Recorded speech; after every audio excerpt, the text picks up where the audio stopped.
Hi guys, good morning. Nandito kami ngayon sa Cainta, Rizal. Nag-pick up kami ng mga gatas.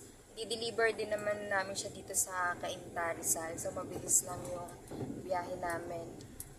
So guys, kung napanood niyo yung viral video ngayon na nabalita tungkol dun sa road rage sa Antipolo, alam nyo guys, may iwasan naman yung ganong insidente kung napanood niyo yung vlog namin na iwas road rage. So guys, nandun naman yung mga tips naming mag-asawa kung paano tayo makakaiwas sa mga road rage sa kalsada. So guys, kung nasunod lang sana yon, sana hindi na nangyari yung ganong insidente na meron pang namatay na tao. So guys, ayun nga, ayon sa napanood naming video na nag-viral nga, sabi nung nakamotor, kinat daw siya nung Fortuner, tapos niradyo niya yung mga kasamahan niyang nakamotor din, at hinabol nila yung Fortuner. Hanggang sa nagpang-abot nga sila, nagkasuntukan, pinagtulungan nila yung driver ng Fortuner, hanggang sa nasaktan yung driver ng Fortuner, bumunot ng baril at pinagbabaril sila, at meron ngang isang namatay.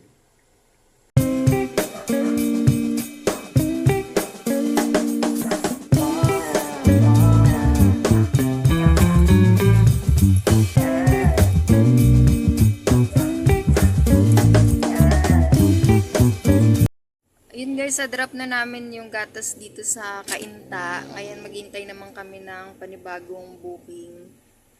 Holiday nga pala ngayon guys, kasi dun sa Idil Fitr ng mga Muslim.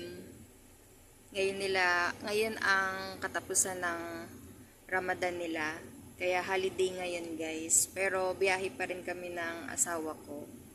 So guys, dun nga sa napanood naming video dun sa nag-viral na road rage incident sa Antipolo, kung napanood niyo po yung Iwas Road Rage Part 1 namin, ito naman po, Iwas Road Rage Part 2. Pero kung nasunod lang guys yung mga tips namin doon, hindi sana nangyari yung ganitong insidente na meron pang nagbuwis ng buhay. So guys, ayun nga, sa napanood naming video, ang masasabi lang namin dun sa naka-Fortuner, hindi dapat ganun yung pagdadrive niya sa kalsada kasi napakadelikado po ng ganung klaseng pagmamaneho. Yung kita naman po sa video yung pagmamaneho niya, talagang singit siya ng singit, talagang nagmamadali siya at parang wala siyang pakialam kung makasagi man siya ng ibang sasakyan. So sana guys, kung nagmamadali man kayo, sana yung pagmamaneho dapat nasa timing pa rin yung pagsingit mo, hindi porket nagmamadali ka ganun ka nang magmamaneho. Napakadelikado po nun, pwede ka pong maka-aksidente. So dahil nga sa pagmamaneho niya, nakat niya nga yung motor. At doon naman sa nakamotor, nakat siya nung, sabi niya nakat daw siya nung Fortuner. Ang ginawa niya, niradyo niya naman sa mga kasamahan niya at hinabol nila. So doon naman sa nakamotor guys, sa kalsada kasi hindi mo naman talaga may iwasan na makakat ka ng ibang sasakyan. Sinasadya man nila o minsan hindi nila sinasadya, hindi nila napapansin na nakat na pala nila yung ibang sasakyan. So dun sa nakamotor, kung nakat man sila ng Fortuner, hindi naman siya nabangga, hindi naman siya napano, nasaktan, hindi rin naman. Hindi na rin sana niya hinabol yung Fortuner. Kasi pag hinabol mo pa yon, iba na yon guys, para ka nang naghahanap ng gulo nun. Kasi iisipin mo, wala namang nangyari sa'yo, wala namang damage na nangyari. Bakit kailangan mo pang habulin yung naka-Fortuner? Para saan? Yun nga guys, dahil sa hinabol nila yung naka-Fortuner, napag-abot sila, nagkasuntukan, hanggang sa nabaril sila ng driver ng naka-Fortuner. Pero kung sana pinairal na lang nung nakamotor yung defensive driving at yung mahabang pasensya at disiplina sa pagmamaneho, sana naisip niya na nakat siya nung Fortuner pero wala namang nangyari sa kanya. So sana pinabayaan niya na lang at hindi niya na hinabol. Kasi guys, kami dito sa trabaho namin araw-araw, halos meron din namang nangkakat sa amin. Yung iba sinasadya, yung iba hindi sinasadya.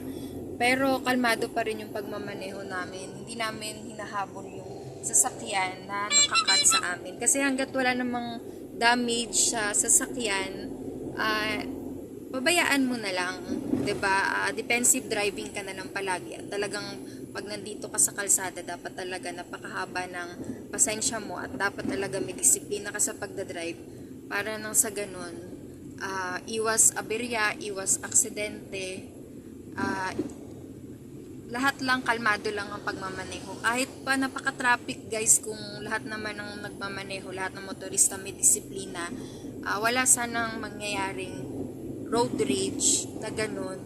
At may iwasan sana yung mga ganung insidente na meron pang nagbuwis ng buhay. So wag sana natin sayangin guys yung buhay natin dahil lang sa init ng ulo natin at nadadala natin sa kalsada o init ng ulo dahil sa pagmamaneho, sa pagod, sa traffic, halo-halo na. Sana guys, mahabang pasensya at disiplina lang kasi sa buhay kalsada, ganun talaga ang buhay. Kaya dapat papairalin mo lang yun palagi para nang ganun, makakauwi ka pa ng buo sa pamilya mo. Lagi mo na lang guys iisipin na meron kang pamilya na naghihintay sa'yo na makauwi ka ng maayos. So, sa mga nagmamaneho, yun lang yung may bibigay naming tips sa inyo. At sana guys, hindi na sana maulit pa yung nangyaring road rage incident sa Antipolo. Hi guys, may nakuha na kaming booking. Last booking na namin to para sa ngayong araw na to. So guys, hanggang dito na lang yung vlog namin. Lagi niyo pong tatandaan yung mga tips namin na iwas road rage para sa ganun guys, iwas aberya tayo at wala nang magbuwis ng buhay at wala nang masirang buhay pa. So guys, don't forget to like, share, and subscribe to our YouTube channel and follow us on Facebook, Team Vlogmas. Marami pa po kaming isi-share sa inyo. God bless po at ingat po tayo sa pagdadrive.